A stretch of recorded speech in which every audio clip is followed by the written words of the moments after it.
to accept and move into that awareness just like that? Well, my full name is Virgil Armstrong, post-Lithwaite. I go under the name of Virgil Armstrong for lecturing purposes, for writing my books and other things which I'm engaged in. I'm a retired military officer, having served 22 years in the service. I was 9 years with the CIA, 10 years with the Green Berets, and other high-level assignments with the United States government. I retired in 1962, and later became very interested in the subject of UFOs as we know them today. Prior to that, though, my direct involvement in the field of ufology had to do with an incident which took place in 1948 at White Sands, New Mexico, and was the second capture of the first UFO, I should say the second capture of a UFO here in our United States. There is amongst us a malefic group of extraterrestrials who do not have our best interest at heart. And documentary-wise, commentary-wise, and so forth, we've established that their arrival took place in the 1950s during the Truman administration.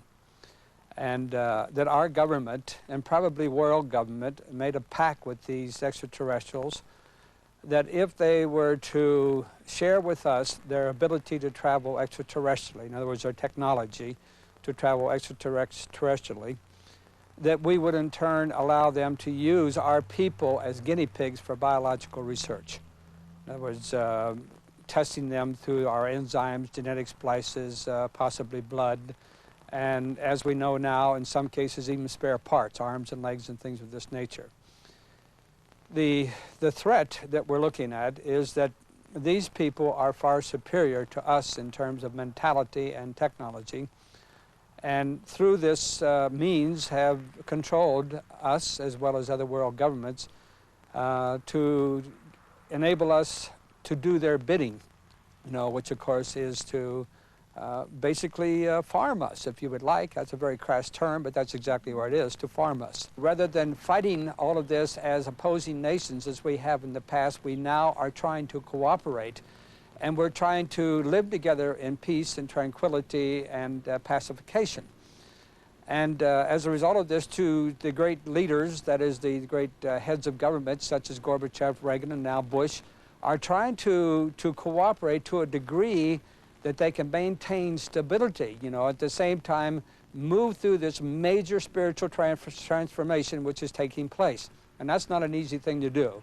This man Gorbachev is to be greatly lauded because he really got his hands full. I wouldn't want his job for all the tea in China, and I don't think anybody else would either. And I'm not so sure that anybody else could handle it but him.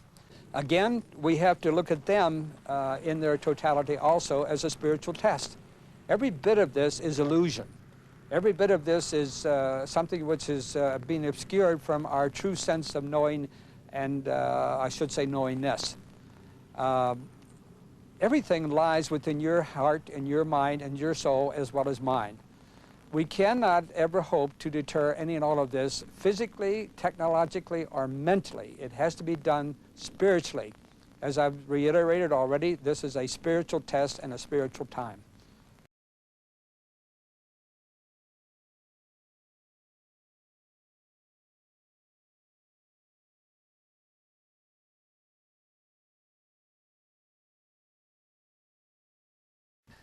I was in the military service for 27 years. And as I began my research years and years ago, I was a skeptic. And while I was in the service, and I was assigned at SHAPE headquarters in Paris, France for almost 5 years, I had an opportunity to see classified military files, study them, and I learned there, beyond a shadow of a doubt, of the reality of the UFO phenomenon. I also learned something about the commanding generals over there, developed a strong case of paranoia involved with the UFO phenomenon because they didn't know how to deal with the reality that they had discovered. They had discovered extraterrestrial visitation. I don't necessarily believe in UFOs. I know the reality of them. I've seen the facts. I've seen the evidence. But I began as a skeptic, curious, unconvinced, uncertain, and I think that was a good place to begin. It was a safe place to begin. And then as I began to learn over the years and gather more and more evidence and realize what was really happening out there, then I became convinced of the reality of it. I'm not fearful of any kind of a threat. A lot of people are. There's a strong feeling of paranoia, particularly among ranking military people and some people in government. They're convinced that we're going to be conquered and invaded and taken over. I've dug into this enough over the years that it's convinced me that we have nothing to be fearful of. That the technologies that are represented there are so advanced, and they've been serving us for so long, that if they had wanted to take us over, they would have done it a long time ago. And our so-called vaunted military prowess and our technology here would mean nothing to them. No, I'm not threatened. I don't think that that was their intent in the first place. When I retired from the service in '76, the government at that point knew of 4 separate civilizations that were visiting. And one of those cultures, biologically, the people looked exactly like we do. They could put on a suit or a coat and tie or a dress and go into a restaurant, walk down the street, and you'd never know. Unless they decided to tell you, you'd never know. And that excites me some, because I think I've met a couple over the years. I think we're related to those people. Several researchers have concluded that we may be cousins.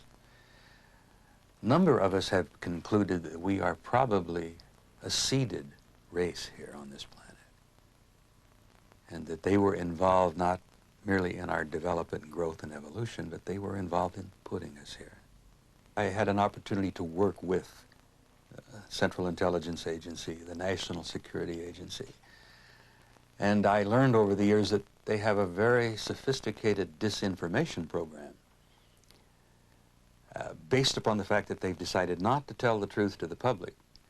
But there are times when the public gets awfully close to certain things, so they have to ridicule and give out disinformation to divert the public's attention from something that's legitimate into something that isn't. And I've seen that work. Some of the people I served with were involved in that program. And they're very good at it.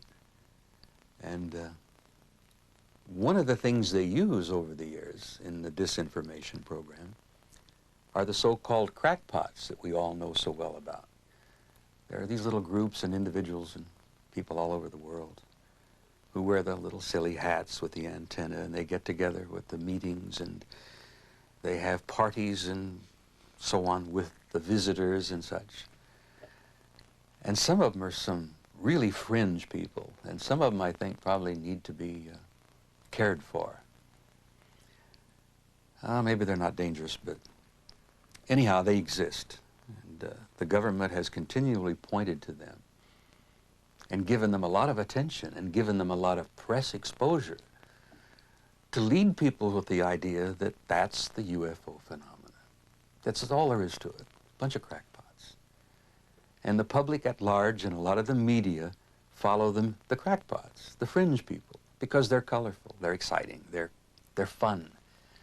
But that's not the reality of the real UFO research.